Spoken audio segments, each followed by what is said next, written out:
Colleagues, gentlemen, I call this meeting to order. I would like to acknowledge first that we are meeting on the unceded territory of the Algonquin-Anishinaabe Nation. Welcome to meeting number 41 of the House of Commons Standing Committee on Natural Resources. I just want to make a comment before starting this meeting. As the clerk, I believe, has informed all committee members by email earlier today, we did have to cancel today's second panel at the last minute due to connectivity issues preventing the panelists from completing their witness onboarding test. Completion of this test is essential and mandatory for witnesses appearing virtually. Today's meeting is taking place in a hybrid format, and of course, I'd just like to remind participants of the following points. Before speaking, please wait until I recognize you.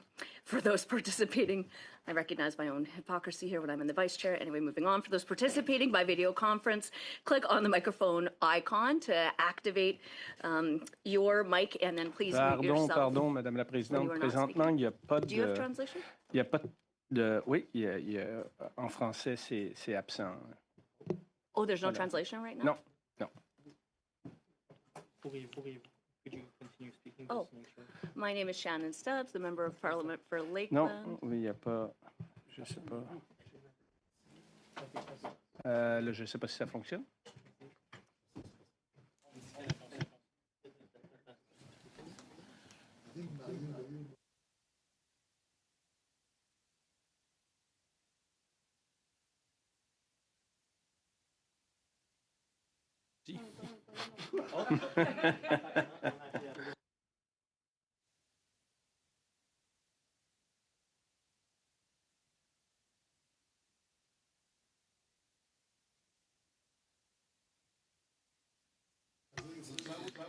Okay, colleagues, we will suspend to deal with this issue.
coming to order again. Thank you to our colleague, Monsieur Samar, for raising this issue. Just, of course, as I was about to say, that I would like to remind witnesses that committee members may ask questions in either French or English. And so if you'll need interpretation, just please take a moment now to prepare your earpiece and select the listening channel that you'll need in advance in order to take full advantage of the short time allotted for questions and answers. And of course, a reminder that all comments should be addressed to the chair, but I'm a bit loosey-goosey on that, as we know.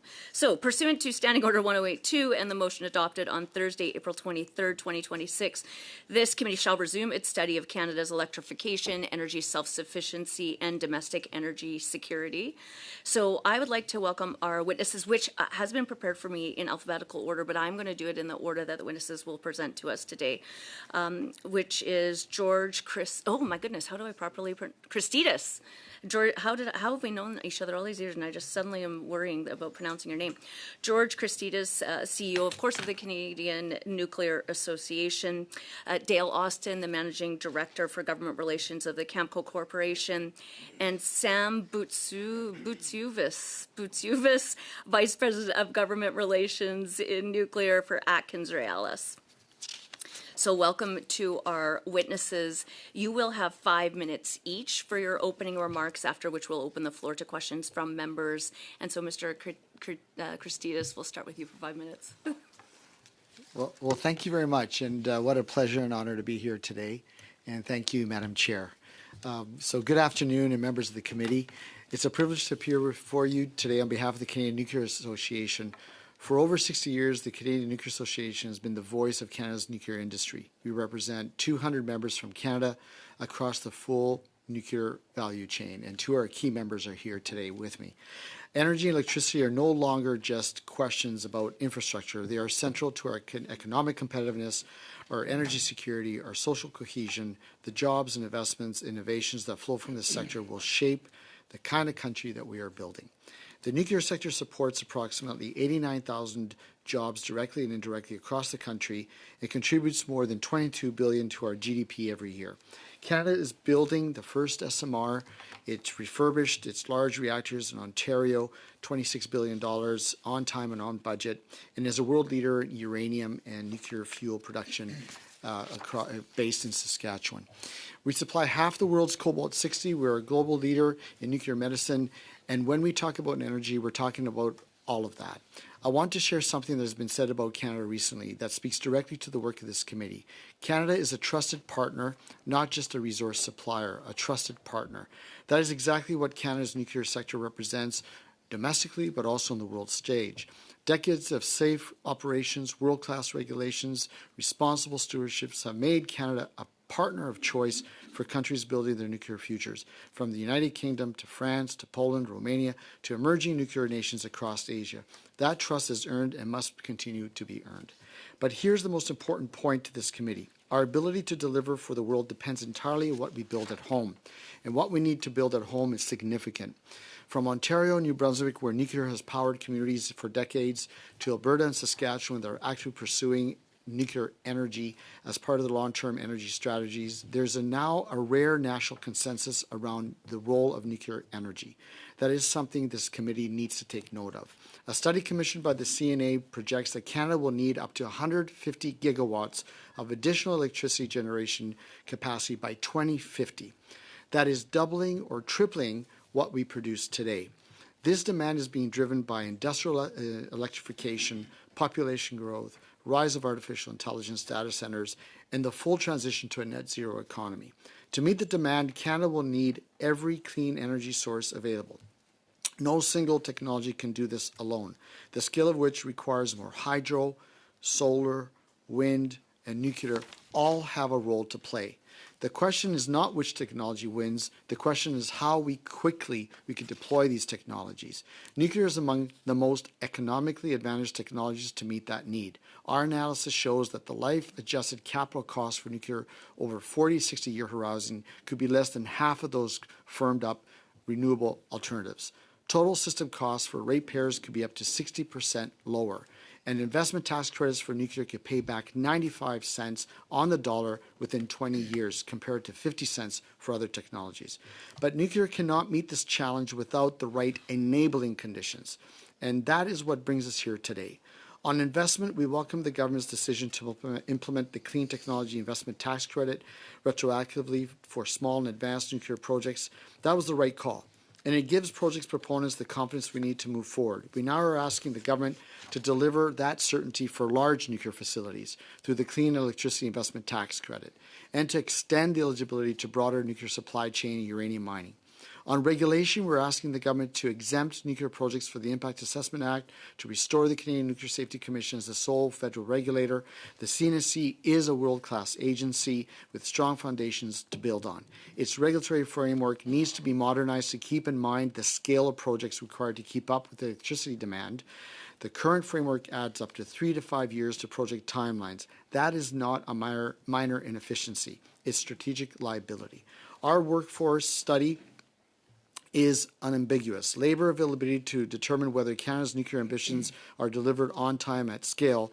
Workforce shortages are expected to begin at about 2030, with 20-30% of current nuclear workforce reaching retirement age between those years. We're asking that the federal government work with the provinces to attract and support apprenticeship programs and expand participation for Indigenous communities and underrepresented groups, and the alignment of our training systems with the scale of what's needed. Madam Chair, the scale of Canada's energy challenge is not a crisis, it's an opportunity. Canada has the technologies, the resources, the expertise, the partnerships to lead, and if we get the enabling conditions right, Canada will be positioned to meet not only our own growing demand, but the growing demand of our partners around the world who are looking for us for exactly this type of expertise. But leadership is not static. It is earned through decisions that we need to make now on investments, on regulations, on workforce, on long-term commitments to deliver. And the Canadian Nuclear Association looks forward to supporting this committee's work, and I welcome your questions. Thank you, and right on time. And so now we'll go to Mr. Austin from Cameco. Thank you, Madam Chair. Good afternoon. It is my pleasure to appear at committee today on behalf of Cameco Corporation. During a period of geopolitical uncertainty and change, Canada has a rare opportunity to capitalize on its strategic and competitive advantages in nuclear energy and to lead in the areas that the committee is studying. Cameco is a fully integrated nuclear energy company, headquartered in Saskatoon, Saskatchewan. Utilities in Canada and around the world rely on Cameco to provide nuclear fuel solutions and reactor technologies for the generation of safe, reliable, carbon-free nuclear power. Our capabilities in Canada include uranium exploration and mining, uranium refining and conversion, and nuclear fuel manufacturing.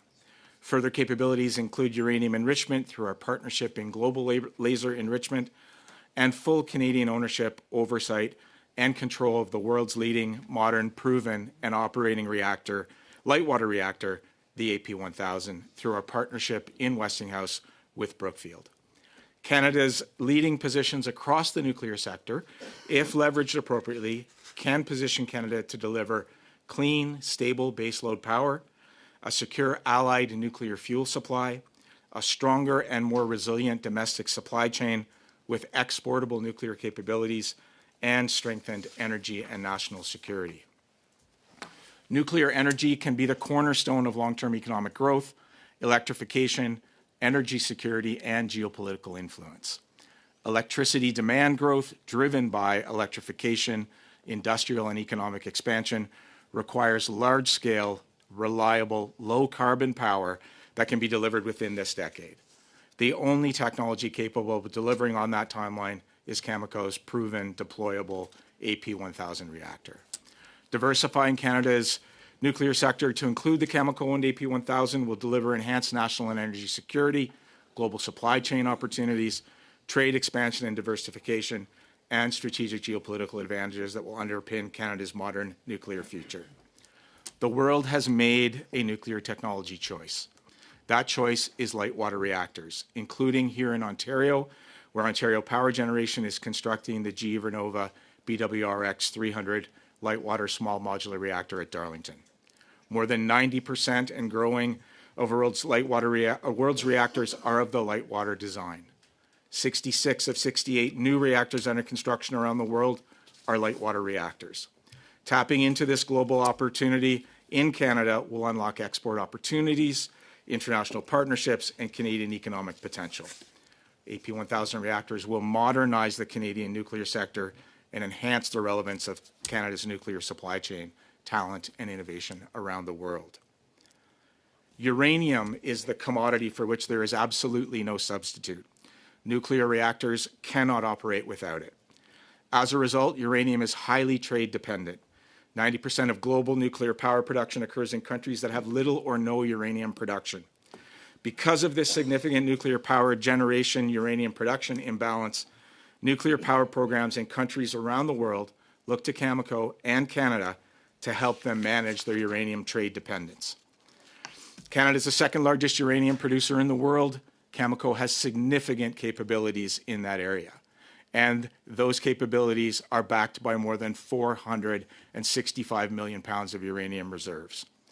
Our tremendous geologic endowment of uranium offers important leverage if used strategically and underpinned by an understanding of uranium market dynamics. Energy and national security concerns sit at the top of the priority list for most governments around the world. Those countries that have civil nuclear power programs are looking to Canada as a stable, secure source of uranium. Canada must consider deliberate, strategic, and tactical uranium resource development to further its geopolitical economic advantage, globally and here at home. Every in-service and new-build nuclear reactor will require nuclear fuel.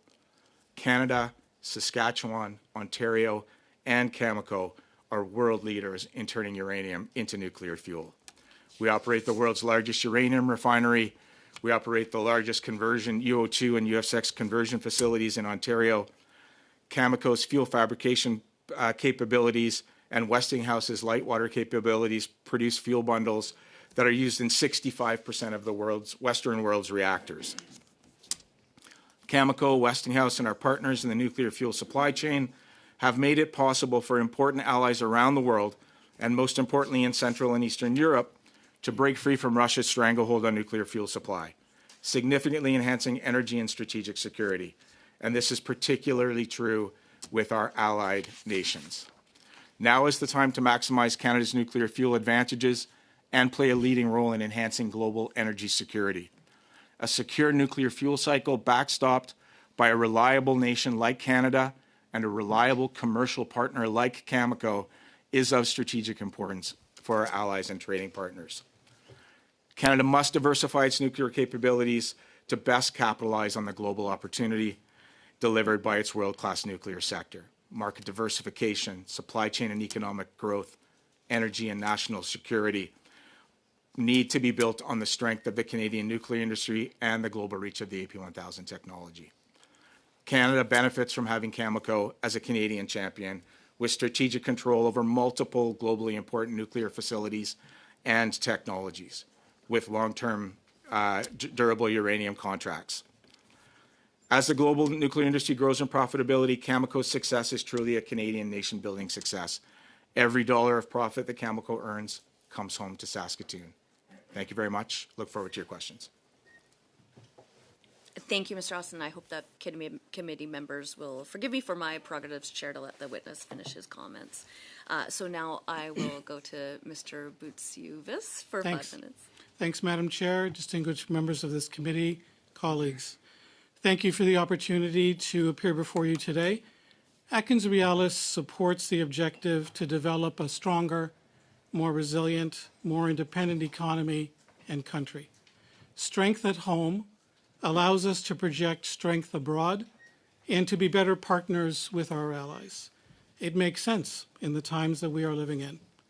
Canada, including a number of provinces, has been outlined, are approaching a generational decision about this country's energy future. My colleague George has indicated how electricity demand is set to increase, and for the reasons I won't go through them again. But to meet that demand, while maintaining reliability and reducing emissions, new nuclear generation of large reactors will play an essential role. The question before us, and respectfully before your committee, is not simply how much nuclear capacity Canada should build, it's about what kind of nuclear nation Canada wants to be. While we remain a country capable of designing, building, operating, and exporting our own nuclear technology, that's a question before this committee. Or will we gradually become dependent on another's reactor designs, someone else's intellectual property, and a supply chain based primarily from another country?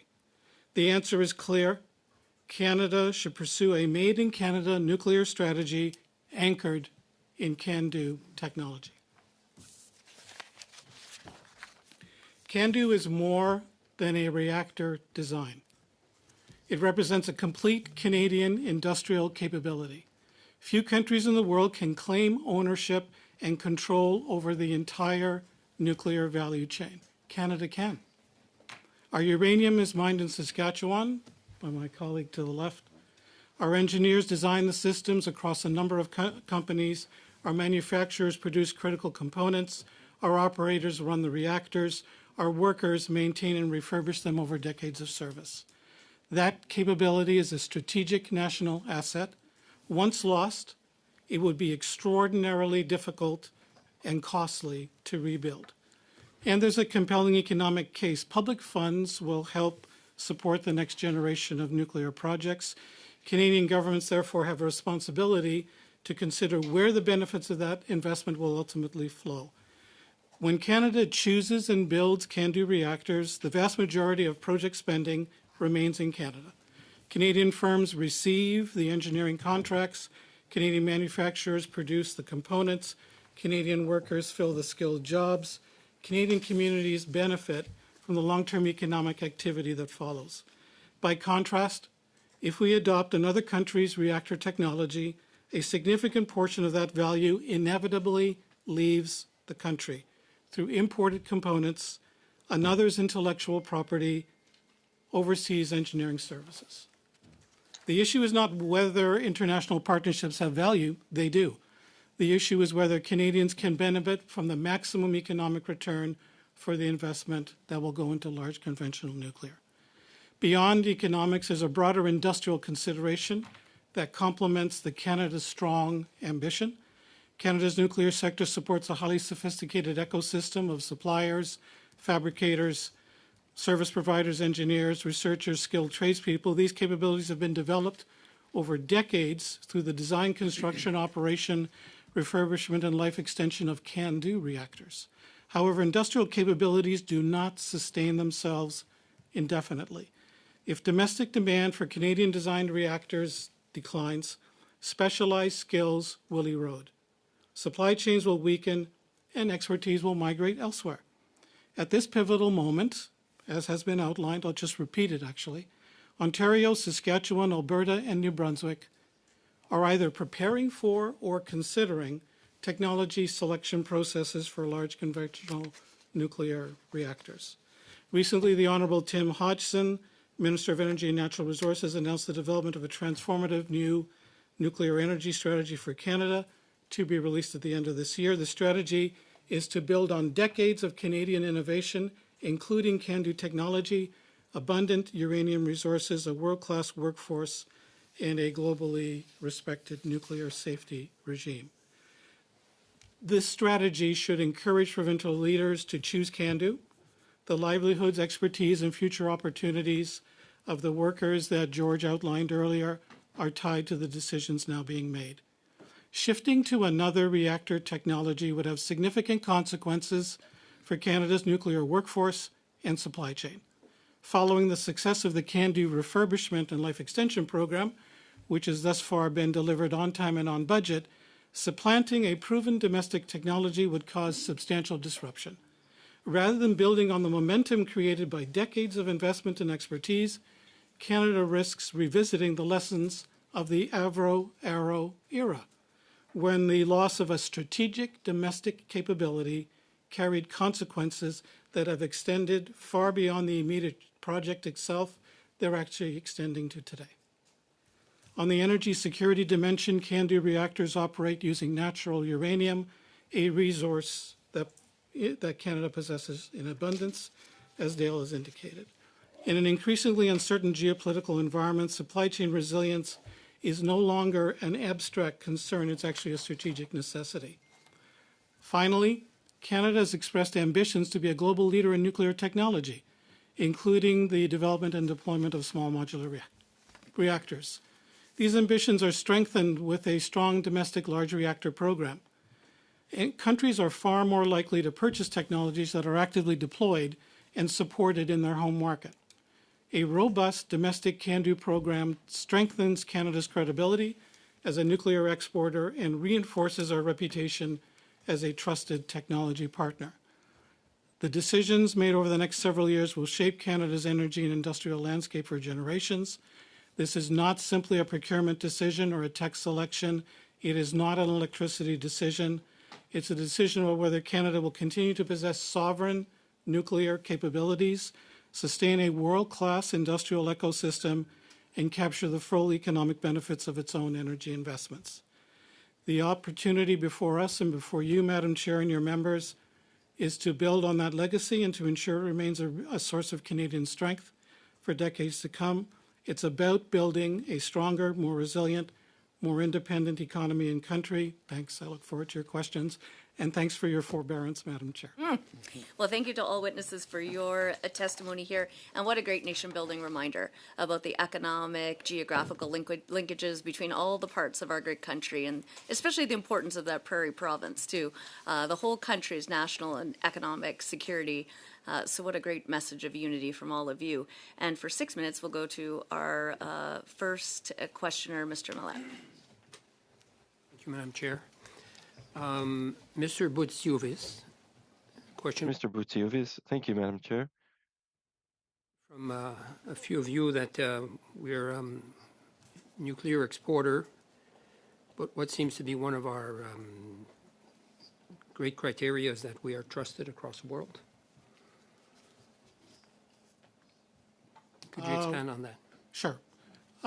We have developed over 50-year relationships with countries such as Korea, China, Romania, Argentina, where there are existing CANDU reactors, and we are refurbishing them at present.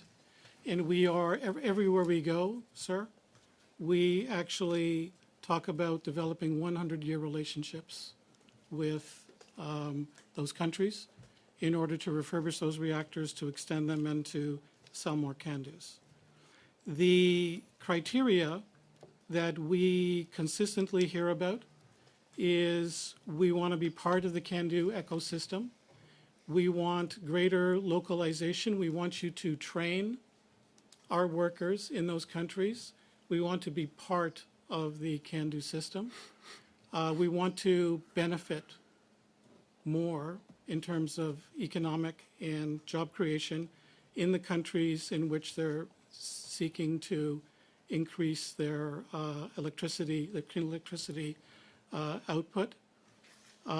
They seek Canada as a trusted partner and ally in countries such as Poland, and also in Turkey, where we are now, and also in Argentina. And we just celebrated this week the 50-year anniversary of our relationship with the Republic of South Korea. And we are seeking greater partnership with that country, both within their country to refurbish their reactors, build more, and to also extend the partnerships abroad. So we are trusted, we are welcome, we have the expertise, we are prepared to suggest localization efforts and training. We have an excellent export credit facility that is very supportive of Canadian technologies, and in particular also nuclear.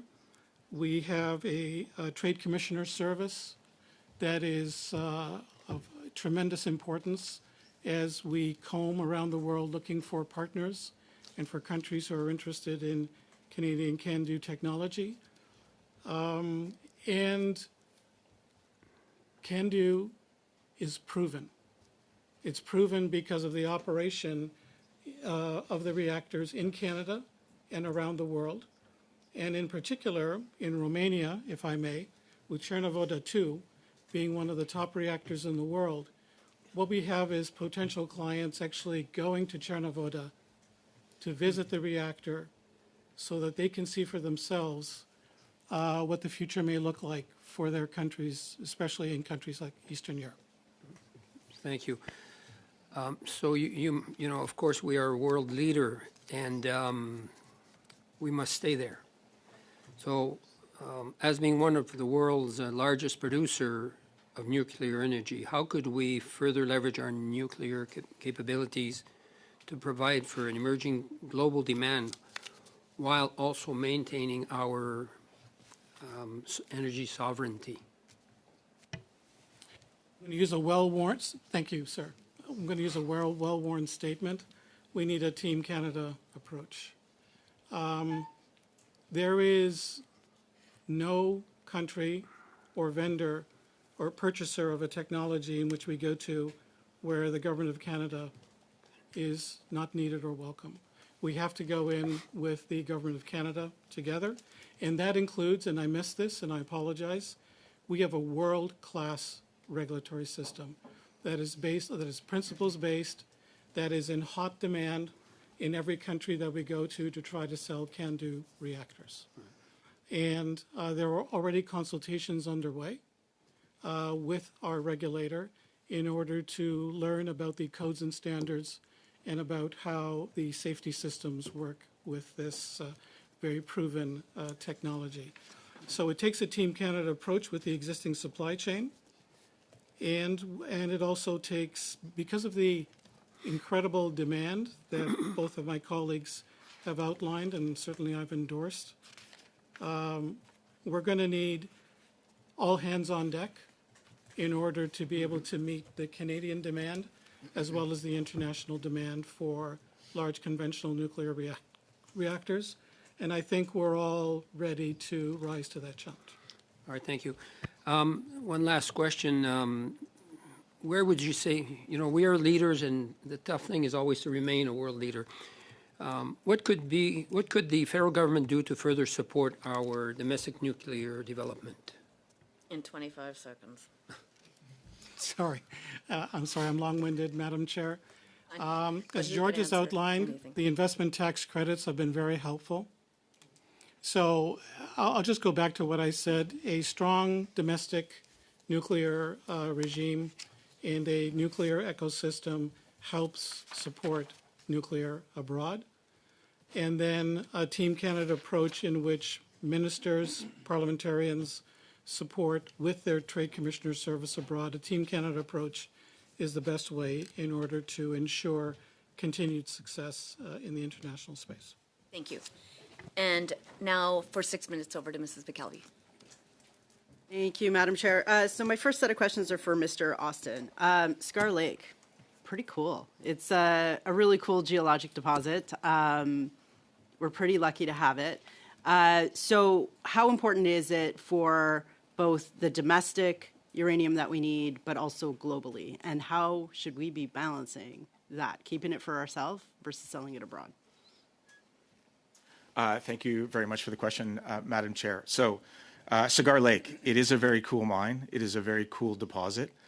Cameco operates two of the largest high-grade uranium mines in the world, at Cigar Lake and at McArthur River. Together, roughly around 30 million pounds a year of production out of those two mines. We're a trading nation. So we need to trade that uranium around the world. It is a global supply system. Canada is the second largest uranium producer in the world. Countries around the world rely on us. So do we need to keep it for ourselves? We have more than enough supply to service all of the reactors that we hope to build, that Sam hopes to build, that GE Vernova hopes to build. That won't be an issue. What we do need to try and understand is, as global demand for uranium increases, we predict by the mid-2030s, we're going to start to see the need for more demand. How are we going to meet it? what do we need to do to make sure that we have uranium mines coming online when that demand hits the market. We don't want to front run that demand because it destroys the value of the resource, but we do want to make sure that that resource is available when that demand starts to hit. So even here in Canada, Ontario is talking about building somewhere in the neighborhood of 10 to 12 large nuclear reactors coming online starting in the mid-2030s. We will project out to make sure that there is enough uranium demand available, or enough uranium supply available to meet that demand. And so nuclear has been, positioned to be something to lead the transition and the transition away from fossil fuels. So as a corporation, how is Cameco getting on board with that as well? What are your plans for decarbonizing, your plans for decrease the fossil fuel as you build up your production of uranium? Thank you, Madam Chair. Just so that I understand the question is, what are we doing to reduce our own carbon footprint?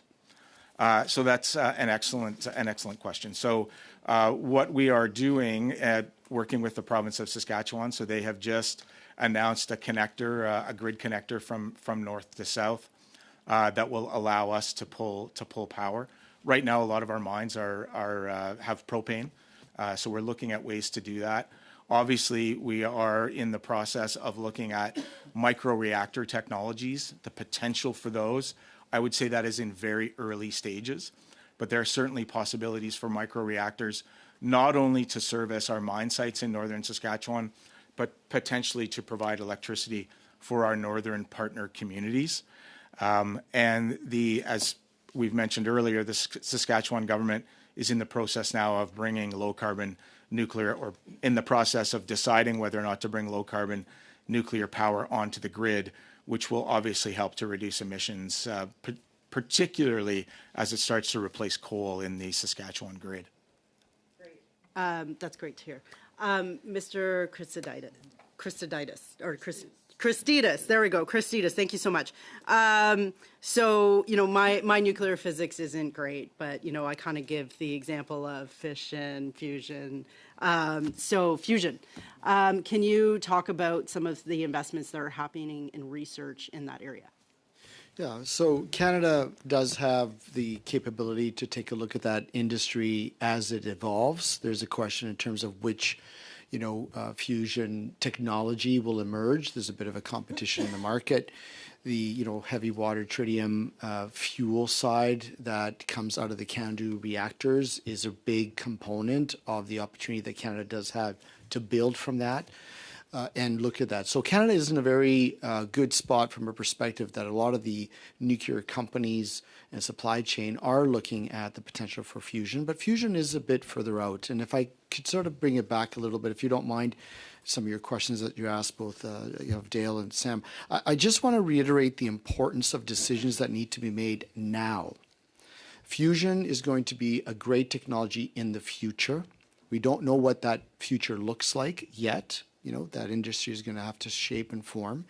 But what we are facing right now is need for big decisions to be made, whether it's the regulatory environment, whether it's the financial piece, the IT investment tax credit, or whatever financial models are, to really get this critical energy infrastructure sector enabled to build. At a critical time where we're looking at a recession, at a critical time where we are facing national security, energy security uncertainty, this sector is going to produce jobs, innovation, but the regulatory regime has to be ready, the financial environment has to be ready, workforce and supply chain. So I know it's a bit of a loop back, but I really need to emphasize the importance, and that's why we look forward to the nuclear energy strategy and implementing that effort as quickly as possible. Thank you, and that's time. Thank you. Yes, thank you. And it almost seems like a strategy at the end of the year might be too late, but that would be my chair's prerogative to insert that little jerk comment. We'll all do our jobs here to continue to work together and try to get some action. And so for 6 minutes, we will move to our colleague, Monsieur Samar. Oui, merci, Madame la Présidente. Je veux juste m'assurer. Thank you, Madam Chair. I just want to make sure before I start my time that our witnesses can hear the interpreter. Voilà. Bon, merci. All right, good. Thank you. So, gentlemen, I have a few questions for you. au sujet du nucléaire, mais je pense que je vais vous... I want to share a few of my concerns and that are legitimate. So let's take a look at that together. So, Mr. Chrysis, in your preliminary remarks, I believe that you talked about the regulatory framework, but did you indicate that Le nucléaire, for nuclear, des évaluations d'impact qui soient moins... you wanted less restrictive environmental impacts? I thought I heard you say that. So, Mr. Christidis? Question. So I want to be absolutely clear. We're talking about no duplication, making sure there's one regulator within, quite frankly, it's in the documentation for consultation, but the government released, where safety is absolutely essential. Our industry is based on social license. We really want a strong and independent regulator, but what we need is a certainty of the process and certainty of timely decisions.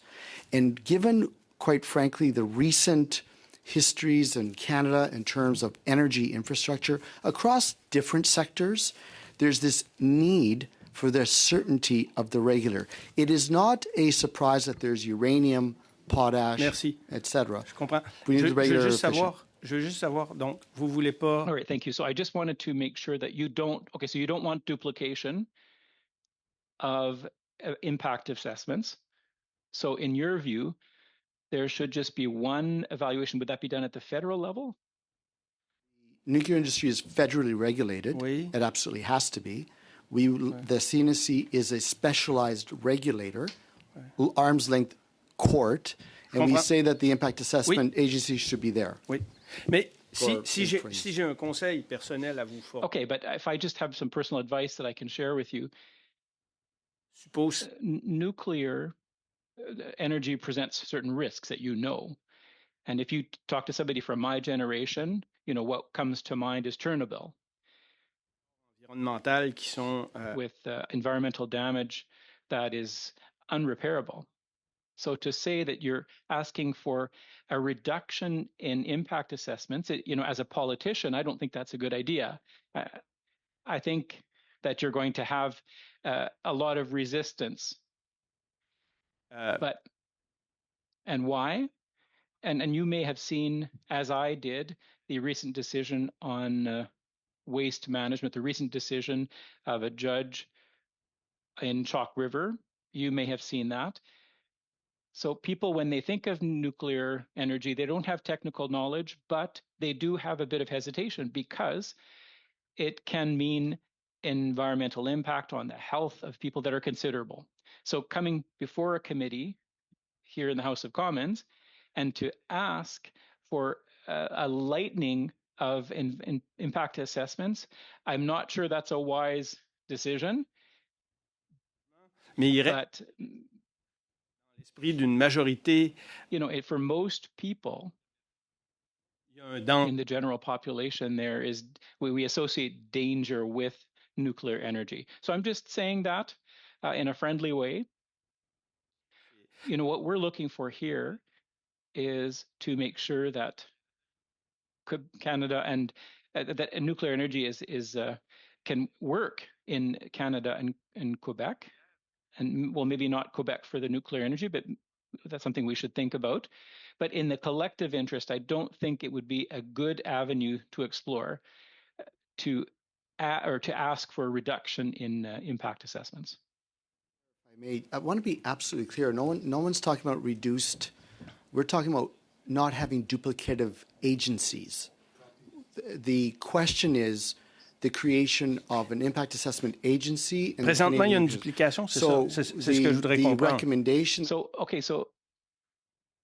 the submissions that we crafted is about the Impact Assessment Act recognized or flowing within the Canadian Nuclear Safety Commission, a single regulator. That would be reduced. So we'd be happy to provide our submission. Je vous le présentais comme je l'ai compris. Le deuxième élément sur lequel je... Okay, the second thing that I wanted to come back to is there are federal programs that allow for tax incentives. There are Mais moi, quand je regarde, tax credits programs available. But if I look at the distinction between the costs of a nuclear project and the costs for an intermittent project, whether it's wind energy or solar energy, there it's disproportionate. So in terms of the tax credit, there's a huge disproportion. So Hydro-Quebec can have a tax credit on a dam. au gouvernement fédéral. Well, actually, that's not a realistic situation because they don't pay taxes to the federal government. But De l'argent public de façon considérable. we're talking about considerable public money, and if we give these same facilities to projects, to nuclear projects, so I have a little bit of hesitation in that regard. So, if we come with wind energy, solar project with, battery technologies advancing very quickly, but should we put all our resources in the nuclear basket, in other words? My colleague, and of course it was his time. Je vais, so I je didn't vais laisser le interrupt, temps de répondre tantôt. and Je suis we pas are mesquin. over time. I'll give him some time to answer So next round. follow up with thorough written submissions as well to respond to you if colleagues would like to give the witness a chance since Mr. tour, je vais laisser Simard is du open temps. to it for them to answer. Okay. Maybe just a quick response and then you can provide absolutely. the committee with more written So- context. Our basic position is that, first of all, Donc, voici notre position de base. Tout d'abord, toutes les sources d'énergie devraient pouvoir demander des crédits d'impôt. Toutes les énergies propres ont un rôle à jouer. La technologie nucléaire crée des emplois, un nombre important d'emplois. Et alors que ce soit, il y a une énorme occasion de créer des emplois. Bon, l'énergie solaire et éolienne ont un rôle à jouer, mais ce sont des technologies variables. Et si je peux me permettre de suggérer, on n'a qu'à regarder l'histoire de l'Allemagne, par exemple. Thank you. And of course, I invite you to expand on that in written submissions. So now we will go for 5 minutes to Mr. Millett. Mr. Austin? Tedious, don't worry. I have another 5 minutes, and I have a few nice questions for you. Mr. Austin, of course, you are the experts, and nuclear is very complex. So you talk of uranium being very critical, that we have good reserves. You also mentioned uranium enrichment, and you will only have about 5 minutes, but I'll ask you the question. Could you, for our education here, walk us through the supply chain and where we have shortfalls and where we need to invest, and maybe touch on uranium enrichment? Thank you for the question. Happy to do so, Madam Chair. 45 seconds on the nuclear fuel cycle. It takes roughly 18 to 24 months for uranium, from the time that we mine uranium to the time that it finds its way into a nuclear reactor. Very quickly. Mine uranium and mill it in northern Saskatchewan. It goes to Blind River, Ontario to be refined and purified. At that point, it goes to our facility, our conversion facility in Port Hope, Ontario, whereas it's converted into two different things: uranium dioxide, UO2, which we use for fuel for CANDU reactors, and uranium hexafluoride, UF6, which we then ship on to the next stage in the fuel cycle, which is uranium enrichment, at which point it gets turned into nuclear fuel and put into fuel bundles. So that's my 45 seconds on the nuclear fuel cycle. Just before I continue, the uranium enrichment, where is it? The uranium enrichment currently occurs, so there are 7 countries right now that enrich uranium, and I'll just read them. So it is Russia and China. If we exclude those, the commercial enrichers are France, Germany, the Netherlands, the United Kingdom, and the United States. And so so currently in the world, there are more than 30 countries that have civil nuclear programs. Those 5 enrichers supply fuel to those 30 countries. So not every country that has a civil nuclear program has enrichment capabilities. So we do not have uranium enrichment? We do not have a uranium enrichment here in Canada. Should we? And what should we, I guess this is part of the future strategy. What do we need to do as a government, the federal government? Should we enrich? So that will depend on the business case. So Cameco is a publicly traded company. As I said in my remarks, we have a uranium technology that we are trying to stand up right now. Enrichment in Canada will only happen if there is a business case for it. And the business case for enrichment in Canada is based on a significant number of light water reactors being built here. Even then, I would say that it is a long-term plan for enrichment. Significant federal government work would be required to make the policy, regulatory, and treaty changes to become an enriching country. But that shouldn't stop us from, well, and it hasn't stopped Canada from deploying light water reactors. Enrichment from secure allied partners is available in, as I said, France, Germany, the Netherlands, United Kingdom, and the United States. Cameco deals with those enrichers on a daily basis as part of our commercial operations.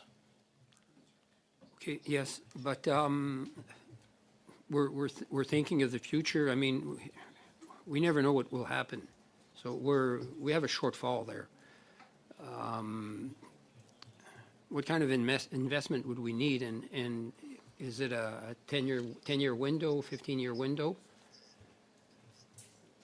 What kind of investment would you? So you would need an investment in time and effort from the federal government in order to become an enriching country. You would need an investment in light water reactors to set the business case, and then you would need, in Cameco's case, we would have to make sure that that business case supported a multi-billion-dollar investment in an enrichment facility. Thank you.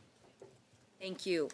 Thank you for the completion of that round. I'll keep myself together this time, unlike the last meeting. And we will go for 5 minutes to our colleague, Monsieur St. Pierre. Thank you, Mrs. Chair. Thanks for keeping it together. I appreciate it. Et puis, merci aux témoins. Si vous me permettez, je vais... Thank you to the witnesses. And I will ask my questions in French to Mr. Christidis. So, Mr. Christidis, how would strengthening the rates, how could they benefit the nuclear industry? Madam Chair, just a clarification on the question, the rates. I didn't quite capture the question. Excuse me. If you want, I'll translate. I'll try again in French for the next question. But how does the industrial carbon price affect the nuclear industry, or how can it benefit the nuclear industry? Well, I think when there's a price on carbon and there's an effort to reduce emissions, all clean technologies, non-emitting technologies, including nuclear, obviously have a very impetus in terms of their potential growth.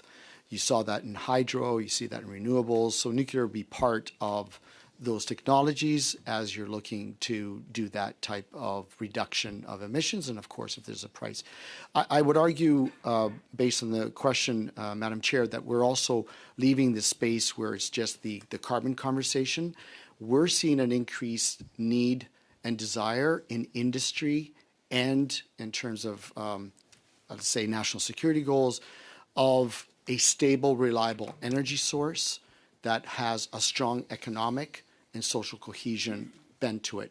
So the argumentation or conversation is now a combination of reducing emissions, carbon price, but a lot more, or increasingly more, reliability, jobs, and economic growth.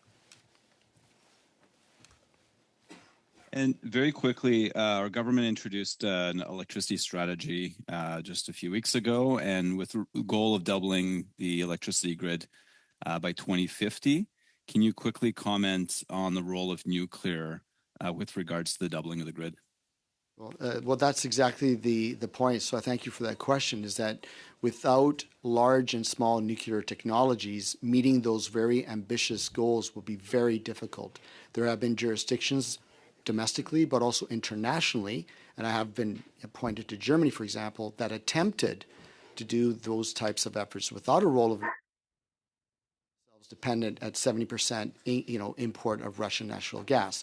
So there's a conversation to be had of the important role of all technologies coming together to achieve what's best in each province. Each province will assemble the right combination of technologies to address its economic and environmental and social goals.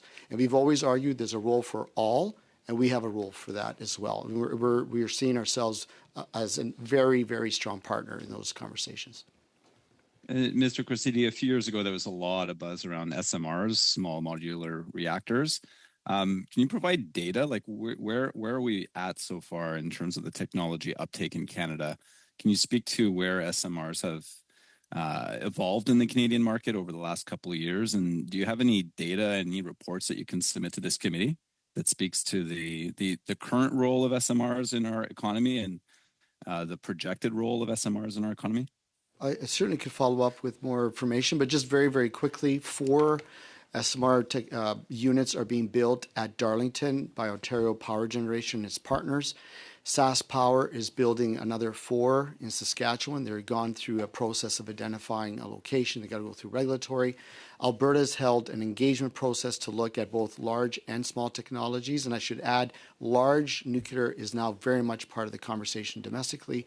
And that SMR project in Ontario, Saskatchewan, is linked to the SMR project in Poland and Eastern Europe, where they're looking at working with Canadian supply chain to look at those opportunities as well. So it's a very robust and very growing part of our sector.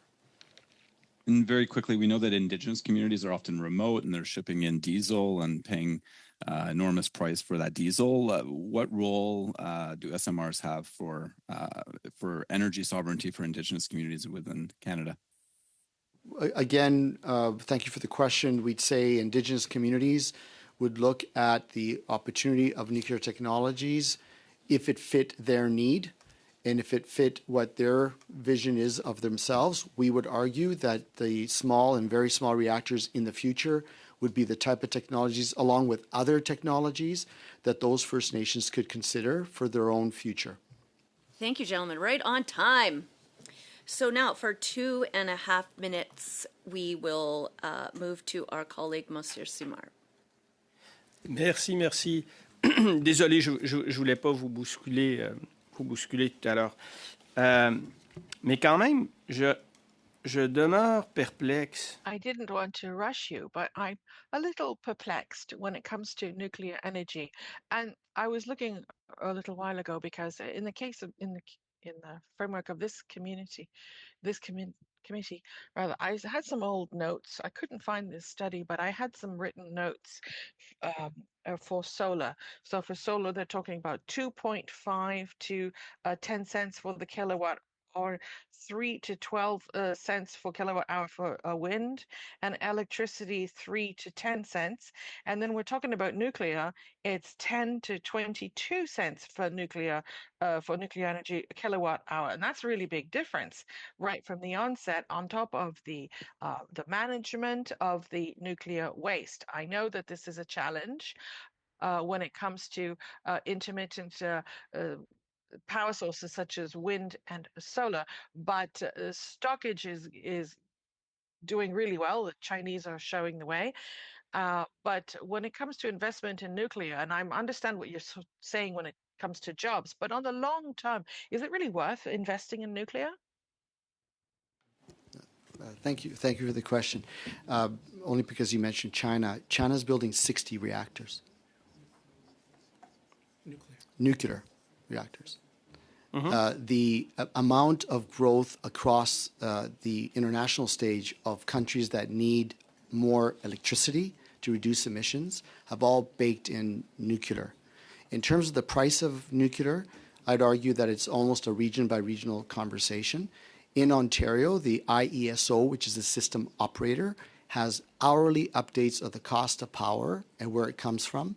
And nuclear is very competitive. I mean, I could, I could share, Madam Chair, the website, but it shows you the competitiveness. C'est ce que j'aimerais. Si vous pouvez déposer ça. Well, that's actually what I'd like. Could you give that information to the committee? Could you show us some actual figures which show conclusively that nuclear can be very competitive? And then we can put that in the report. But right now, what I've personally seen up until now was rather the opposite, where the costs I thought were not very well controlled, especially when a nuclear project was being developed, and then the cost was really high. The management was a bit uncertain. So if you have something that contradicts that, that's fine, and then we will take that into account in the case of our study. Happy to. Refurbishments are this story, right, in Ontario? Yes. $26 billion on time and on budget. And we're just a couple of seconds over. I just want to make sure Mr. Samar could finish his questioning, and certainly to invite all of you for you to submit information per his questions. So now we are going to move to Mr. Millett for a 5-minute round. Thank you, Madam Chair. Mr. Christidis, we've talked about safety. You've talked about one regulator. Can you expand on that? And what can we do as a government to help? So thank you for the question. And again, Madam Chair, we'll share our detailed regulatory positions. It's quite clear. But overall, it's just for all industries in the respective regulatory frameworks that they understand the process, timelines, reduction of duplications, focus on safety. And in this environment where, quite frankly, there's a heightened need for industrialization, jobs, investment, the regulatory regime is going to be quite important in terms of attracting investment and meeting those climate and energy and social goals. And it's a global trend. It's a global trend that all regulatory regimes, whether you're talking Europe, United Kingdom, United States, Asia, they're all looking at a combination of those factors about meeting multiple goals through those regulatory regimes. Thank you. Madam Chair, just 30 seconds. So, Mr. Millett, if I just may make it as simple as possible, the Canadian Nuclear Safety Commission is world-class. They used to do these assessments. They should be allowed to do them again. The CNSC is the appropriate life cycle regulator for nuclear. Consolidation makes eminent sense for this committee and this government to consider, because life cycle regulation and seamless transitions are extremely important from a regulatory point of view.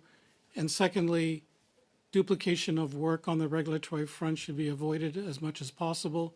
And so going back to the first point, the CNSC should be the life cycle regulator for nuclear. Thank you. thank you. Mr. Christidis, you've mentioned nuclear medicine.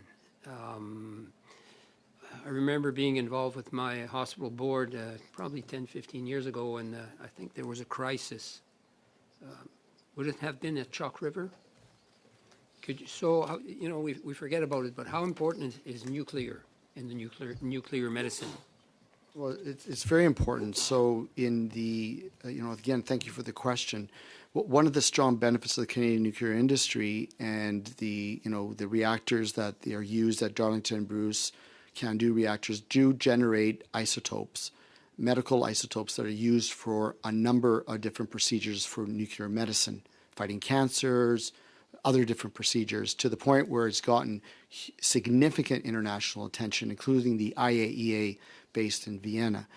And that's the type of benefits, or one of the benefits that comes from the nuclear industry, is the innovation across different sectors, advanced materials, medicine, etc.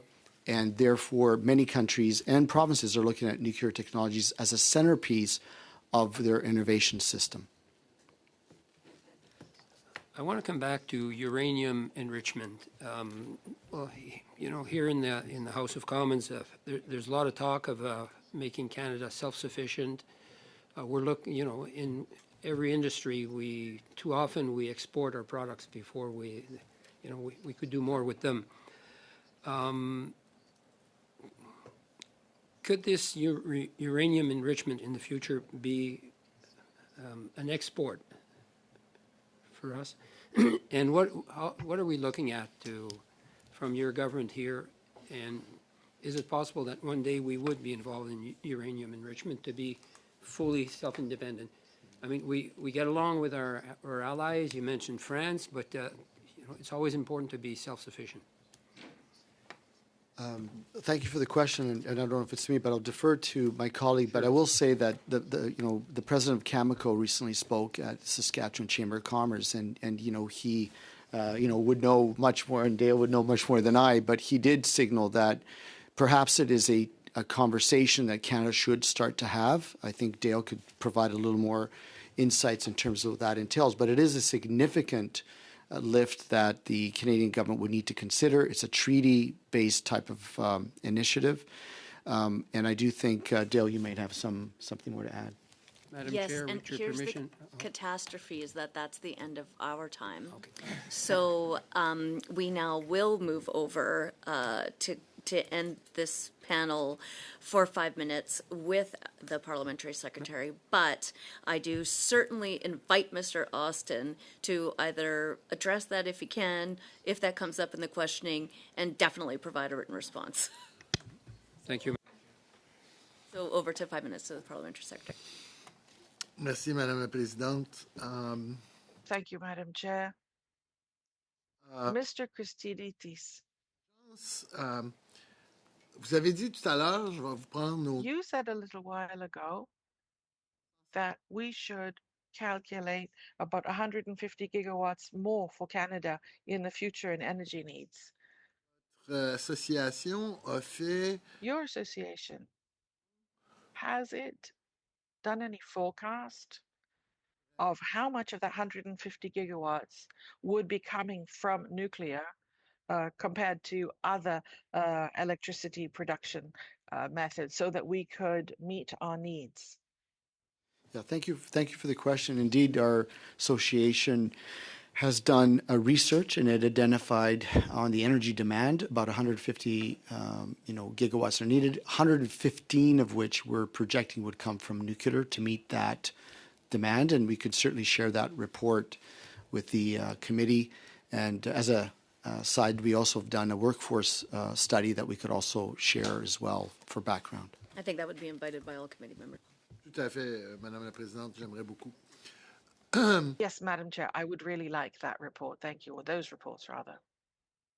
Parce que je suis plus vieux que mon collègue du bloc. It's funny because I am older than my colleague in the bloc, but I have the image of Chernobyl in my head, and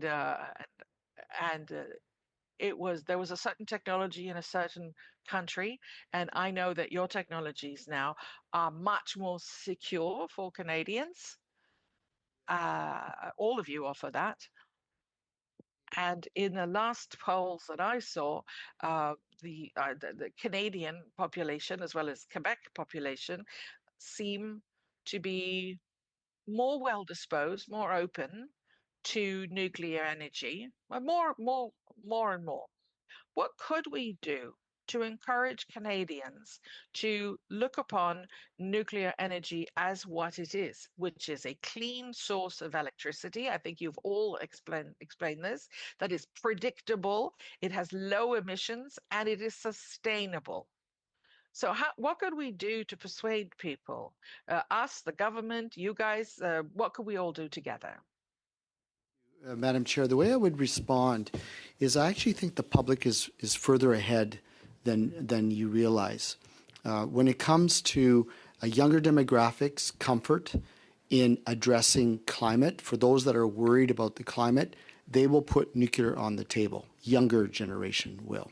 You're seeing a significant increase of asking about the role of nuclear for meeting the climate, but also the jobs and investment. And I have to say, the Canadian the record, the operating record, the safety record of the industry is something that gives a lot of confidence in terms of the potential. I know Chernobyl comes up often.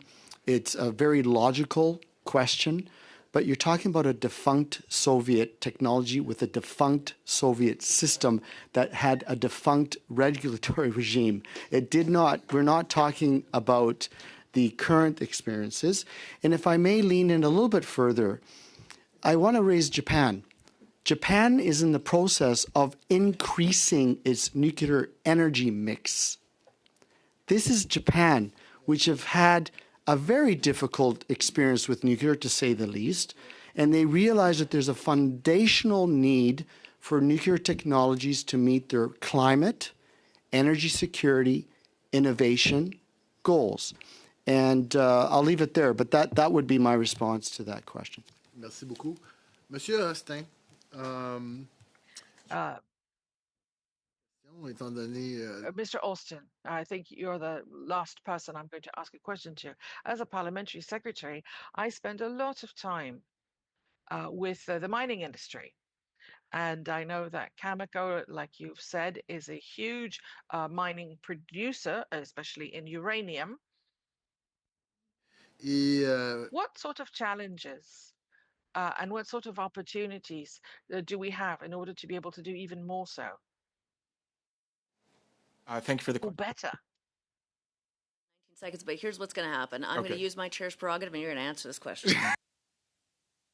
Well, thank you. I think. What are our opportunities? So, and challenges. Let's start with the opportunities. The opportunities are exactly what Sam, George, and I have been talking about today. There is a tremendous future for nuclear energy in Canada. There's a tremendous future for nuclear energy around the world. And Canada is well placed to capitalize on that. We have a fully functioning critical mineral uranium supply chain, value added. It exists here in Canada. We have multiple Canadian-owned technologies that we can export into the world. All of those technologies are going to need uranium, and it's uranium that Cameco mines in abundance in northern Saskatchewan. It is a tremendous, tremendous opportunity. What are our challenges? You've heard them today from my colleagues and I.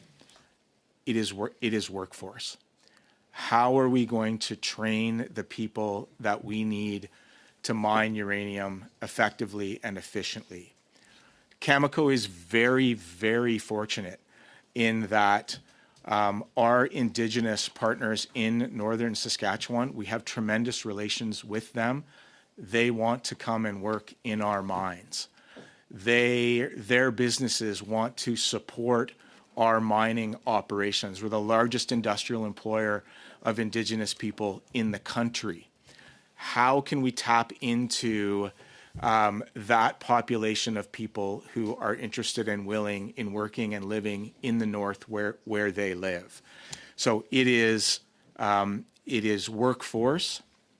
And frankly, if I may, it is infrastructure, northern infrastructure.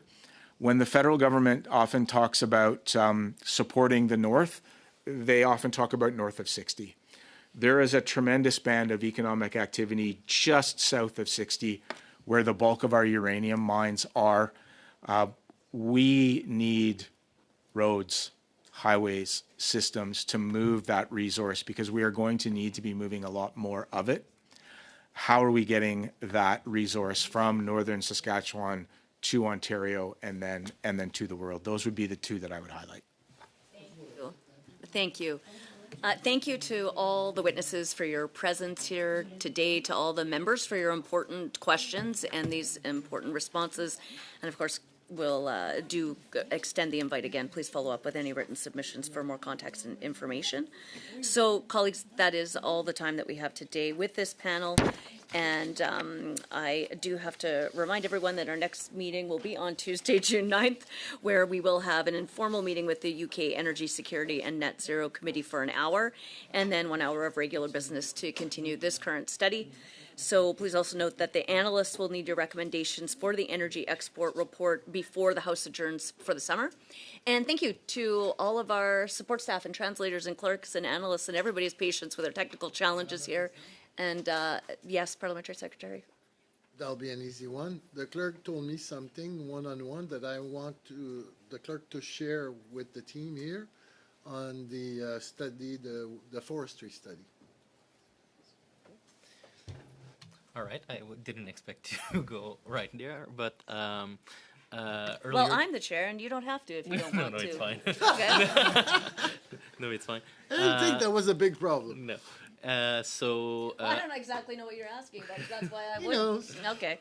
As some of you know, the Forestry Task Force report has been made public this morning, and as per the motion that was adopted in committee earlier this session, we will be receiving the 2 co-chairs of the Forestry Task Force on February 16 for an hour.